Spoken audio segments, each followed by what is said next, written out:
This lesson is a quick overview of all the stages a scientist goes through in the scientific process. Firstly, a scientist thinks about what they already know about a topic. This leads them to ask questions about what they don't know. They will choose one question to focus on and perfect it.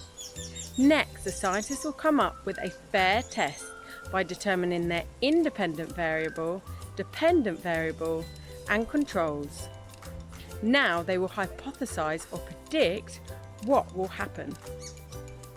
After this, they are ready to do the experiment, making sure to carefully record methods.